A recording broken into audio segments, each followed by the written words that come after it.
The DIYPC Zondda-O ATX case is a Newegg sort by lowest price staple. It currently costs $34, falling in a price bracket that's almost entirely occupied by other cases also from DIYPC, but the price fluctuates constantly by $1 to $2 in a way that suggests it exists on the razor's edge of profitability. The most expensive enclosure they have for sale directly from Newegg is $80 for an obviously half-inspired full tower case called the Skyline 06. We've never mentioned DIYPC before this month, but over the years we've watched them quietly refining the art of selling cases that look 20 years out of date for alarmingly low prices.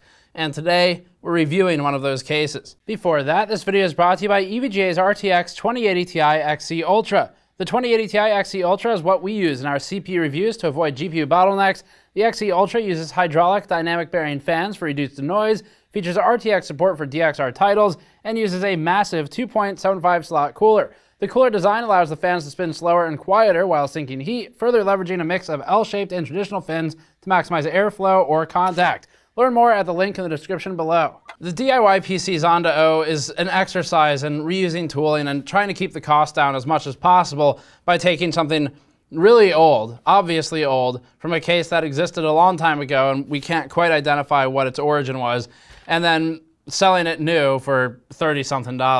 So that's really all this tries to do. And we originally bought this case because when we talk about budget cases, we typically look at $50 to $60 products that, by what some of our commenters have said, are too good or too expensive. And so we needed to look lower still. And that's what we did. But there's a reason we don't normally go below about $50.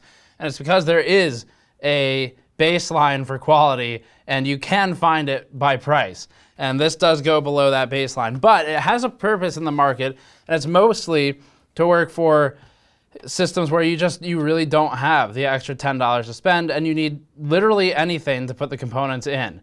And that's what this box is. It's better than nothing is part of the theme for some of this review, although it does have a few things it's done not completely terribly, like the side panel fan, which we need to talk about because that's a resurgence of an older approach to case design that's actually worked out really well for DIYPC and its Zondda-O. One more note before we kind of get into this. The spec sheet for this case does list a few things that we can't independently verify or vouch for, and one of those things is, quote, radiation protection design, safe and environmental. So use with radioactive material at your own risk, maybe for storing depleted uranium or something. We're not really quite sure what that means.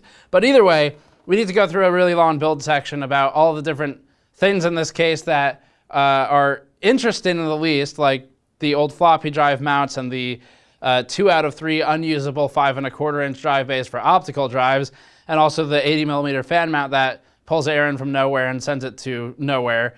And then we need to talk about thermal performance. We should say up front that we're not just here to dunk on the Zondda. It has its place. We've actually sort of recommended it as part of an ultra budget system recently, which is why we happen to have one in the office for testing.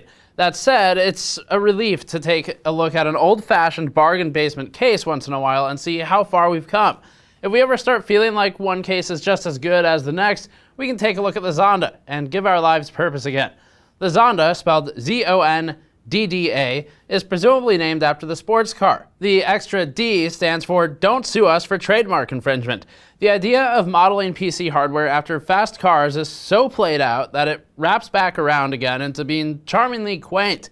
And the 2000s-ish case, designed with swooshing lines and translucent orange LED illuminated fans, has a retro look that might make up for how incredibly cheap it looks. Or not. The lowest bar we could possibly set for the Zondda is being able to physically fit all of our components, and it passed that test. Both side panels are bellied out for a little bit of extra clearance for cables and coolers, and it works. The Zondda is officially more functional than the Coleman 3-body, which required some gentle persuasion with pliers and tin snips to fit our GPU. Even though the convex sides of the case provide some room, it doesn't make it any easier to decide where to tie the loose cables down. The motherboard tray has zero space other than what's scooped out of the side panel. There's no power supply shroud, and the front of the case is full of unremovable hard drive cages. Actually, drive cages. We need to drop the hard drive aspect. Since our test system requires relatively few cables, we were able to bundle them up against the side of the drive cages without too much fuss. The larger issue was the lack of an EPS 12-volt cutout. We haven't had to complain about insufficient cutouts above the motherboard tray for years now. The last time I can remember doing it was before Patrick was even working here full time. It was a long time ago. The Zondda blew right past insufficient for cutouts though, and transcended to none at all.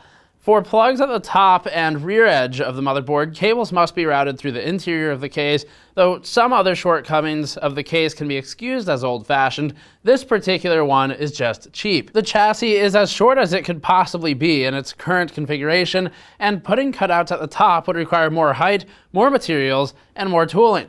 The other reason for pressing an indent into the side panels is to provide stability against warping, which sort of works. The entire case is constructed of tissue-thin 0.6mm thick steel with various foldings and rollings and indents throughout it to reinforce it.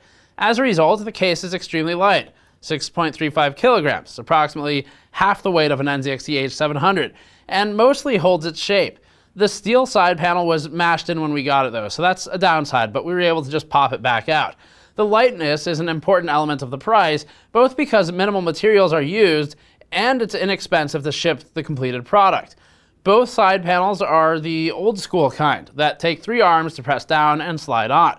But as far as that sort of panel goes, we've definitely seen worse. As long as cables under the steel panel were bundled up tightly, it never put up much of a fight.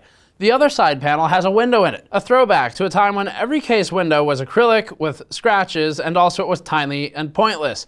As with many other older designs, the side window has to fight for space with the side intake fan and the storage bays at the front of the case, with the dim black interior shadowing anything that might still peek through it.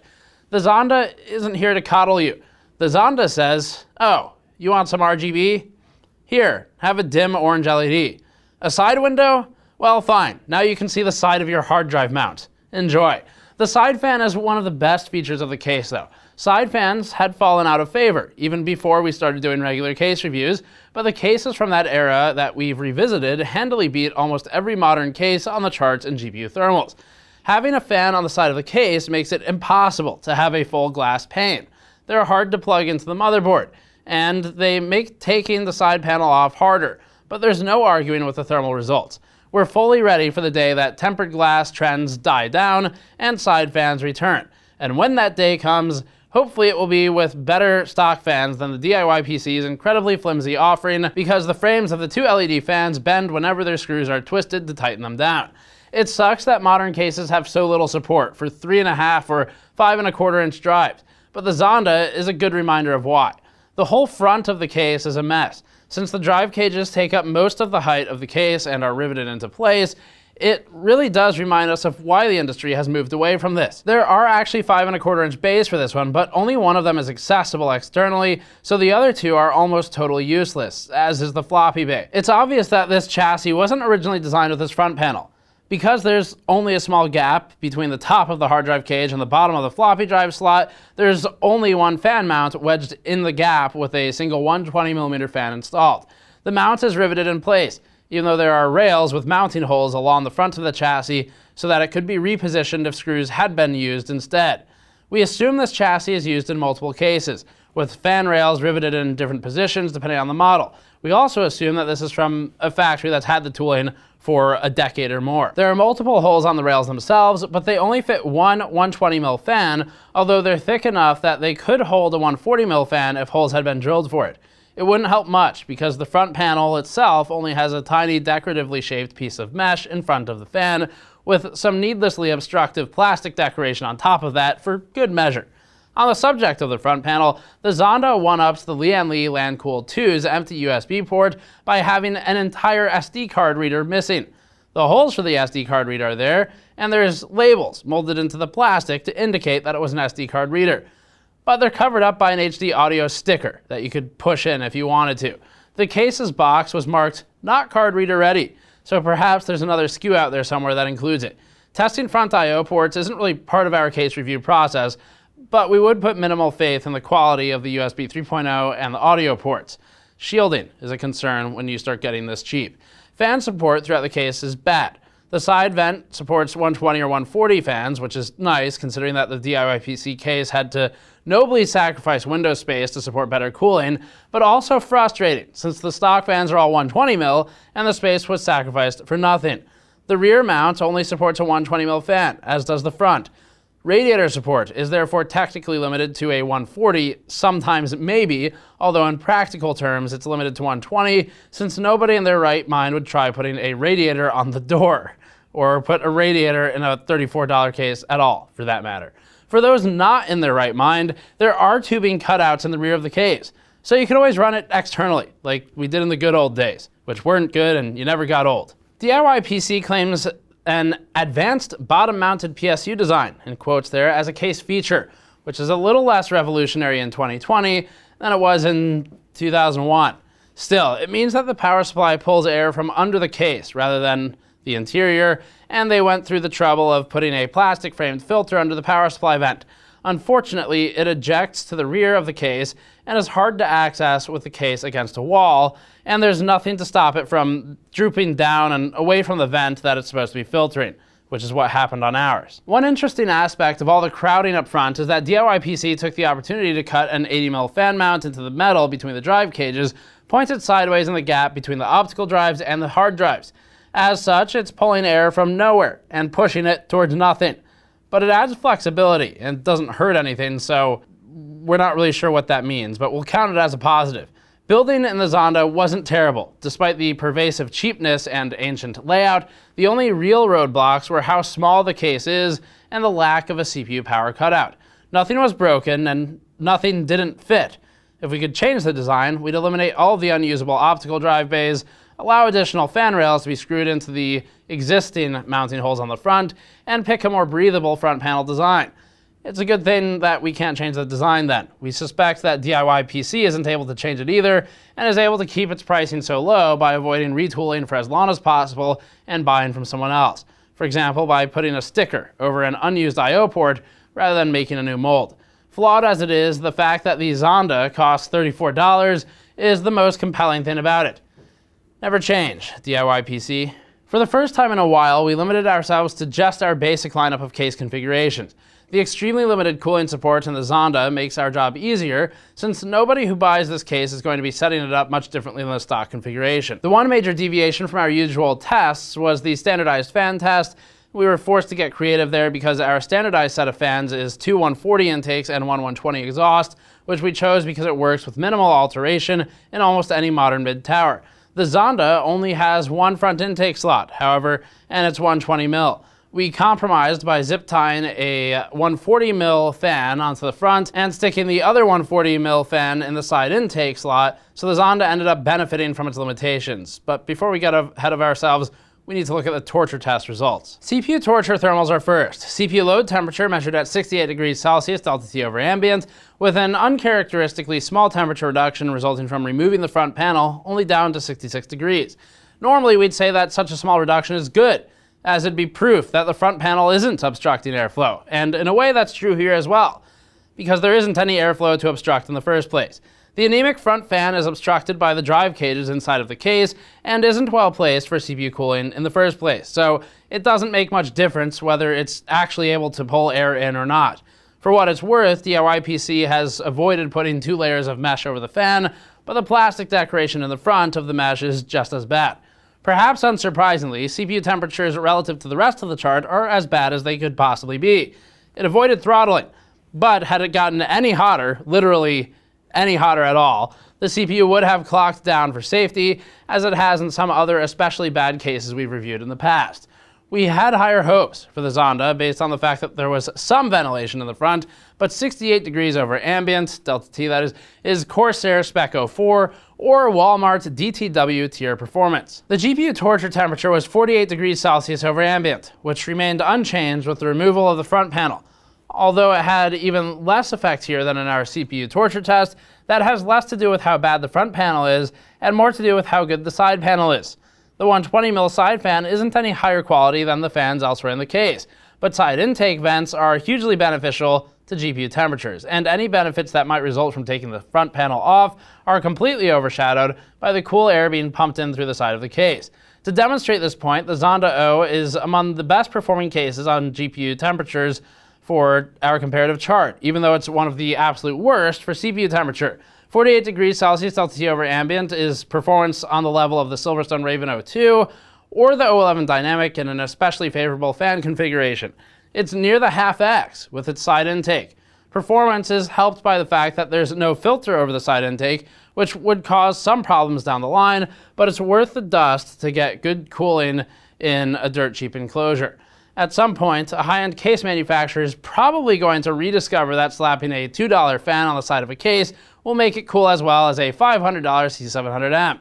And then they'll charge hundreds of dollars for the privilege of swapping out tempered glass for one that has a fan mounted on it as if it's something new. The 3D Mark results function as confirmation of the GPU torture result, with an average of 47 degrees Celsius DT on the GPU, making it one of the highest performing cases on this chart as well.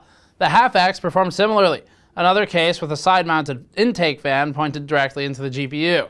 There is a direct correlation between the rise of tempered glass and the elimination of side intake fans, which has trickled down even into the budget market. The Zondda's 120mm intake fan fits perfectly below the level of our GPU's cooler, providing the optimal path for incoming air, although there's no great direction for exhaust. The Blender CPU render averaged 40 degrees CPU delta T over ambient, a good bit lower than the torture test, but far beyond the temperatures we normally see for this particular workload. The Walmart DTW's case and the BitPhoenix Enso performed measurably worse, but pretty much any other option is at least as good as the Zondda, and most are significantly better. This test shows how CPU temperatures fare when it's loaded in isolation and without any risk of throttling. Or in other words, it can show how bad CPU cooling is due to the cooler pulling GPU exhaust in other tests. We can see that it's not the GPU's fault that the CPU got so hot in the torture test, it's just a bad case for CPU cooling, period. The same render with GPU acceleration enabled resulted in a 23 degrees Celsius GPU delta T over ambient, again cementing the Zondda's place as one of the best cases on the chart for GPU cooling in spite of its CPU cooling performance. From a moderate load like this all the way up to Furmark's torture workload, the side intake fan is capable of keeping up. As mentioned at the beginning of the thermal section, this standardized fan test was a little less standard than usual. We don't really count this, but it'll show you an optional upgrade pathway that's imperfect. CPU delta T over ambient was 53 degrees Celsius under these conditions, much improved from the original 68C torture result thanks to the much higher quality fans. This still isn't an incredible result compared to the other cases we've tested with these fans, but it's much more competitive than it was in the torture test, now beating the ROG Helios and the H510 Elite, as well as the O11XL in a config that wasn't especially favorable for CPU performance. This is the kind of difference a good fan can make, but it doesn't matter. There are 3 fan slots in the Zondda, and all 3 come with fans pre-installed. Paying to replace even one of these fans makes it no longer one of the cheapest cases on the market, and there's no space to just add an additional fan. GPU temperatures with the standardized fans also benefit, with an average of 45 degrees Celsius versus the original 48 degrees over ambient. That's not as dramatic a reduction, but there wasn't a lot of room for improvement in the first place. None of the other cases we've tested with the standardized fans have side intake slots, and even if they did, we'd try to stick to the usual 2 front 1 back config. So the Zondda absolutely trounces every other result on the chart because of that, other than the Lianli O11XL. We placed the 2 140 fans directly under the GPU for that test, so it had a similar advantage in GPU cooling performance, although the Zondda was still a couple degrees cooler. The stock noise level with all the case fans at 100% was 38 dBA, fairly quiet thanks to the case fans' embarrassing top speed of 1000 RPM. Each of them would cycle between accurately reporting their own speed and then claiming to be running at about 2000 RPM, but we used a physical laser tachometer to confirm that the lower number was the correct one. The S340 Elite and the stock Mesh IC are in the same ballpark, 2 cases that are fairly quiet thanks to a solid front panel and a lack of stock fans respectively. 38 dBA isn't much beyond our noise normalized threshold of 36 dBA, but it still required lowering the case fan speed to 75%, or 800 to 900 RPM in reality, to achieve that noise level. CPU and GPU fans remain controlled as always. The CPU temperature was even worse than stock, up to a hellish 70 degrees Celsius delta T over ambient, while the GPU temperature only suffered a little bit with an average of 50 C. The CPU temperature was worse than the Enso here, whereas than the H510 Elite, worse than any other case we've done a noise normalized test on. GPU temperatures, on the other hand, were better than every other result except the O11XL, which again had the advantage of 2 aftermarket Noctua fans mounted under the GPU since the case comes with no fans. To reiterate what was said earlier in this video, there are a lot of things we could suggest to change to improve this case. All of those things would make it more expensive because even the slightest change requires at least modifying a tool, if not completely retooling some part of the case. And that would make the case exit its only desired market or selling point, which is to be the cheapest possible thing on Newegg.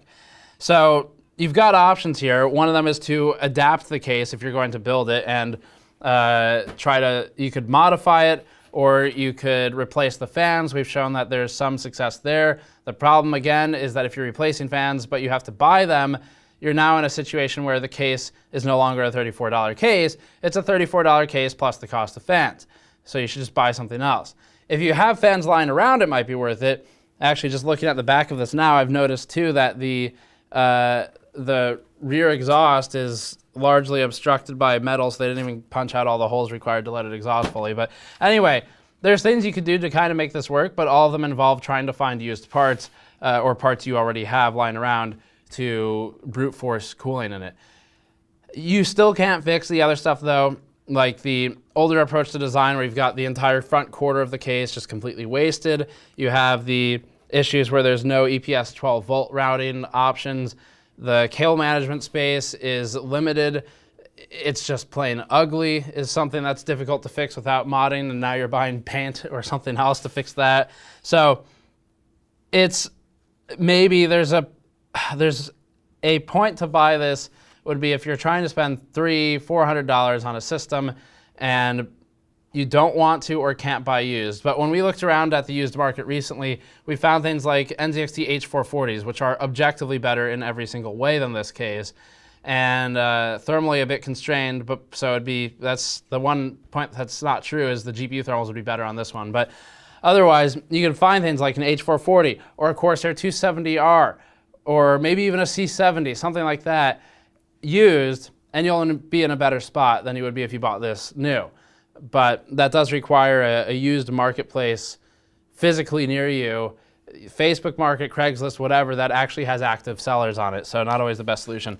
Anyway, this case has airflow that isn't technically bad with better fans installed, but it is pointless to spend the money. GPU performance is exceptional, and we do think that with time, now that you've seen the case manufacturers start to shift back towards mesh designs with CES 2020 now behind us, we think that with time, probably one of the next evolutions of that design will be someone making a steel side panel and putting a fan in it, and then claiming that it's revolutionary cooling performance for the GPU. And those words almost exactly will likely be used to describe it. Something that is, by the way, decades old at this point, but has disappeared with the resurgence, or with the new surge of tempered glass in even $50, $60, $70 cases. So that's probably the future for case design with side fans coming back. But either way, we don't really think you should buy this case on average. It is not a hidden gem. It's not particularly good. The build quality is bad. It's cheap materials. So if you're really desperate, maybe, but look for something used first. So that's it for the DIYPC Zondda-O. I don't know if there's interest in more cases from this company, we could look at them. We've learned that it is actually fairly popular buying choice from, for example, high school students. So if you're extremely restricted, don't really have much money to scrape together, then that's about the only time we could recommend it. Otherwise, literally anything else. That's it for this one. Thanks for watching. Subscribe for more. Go to store.gamersnexus.net to help us out directly, and we'll see you all next time.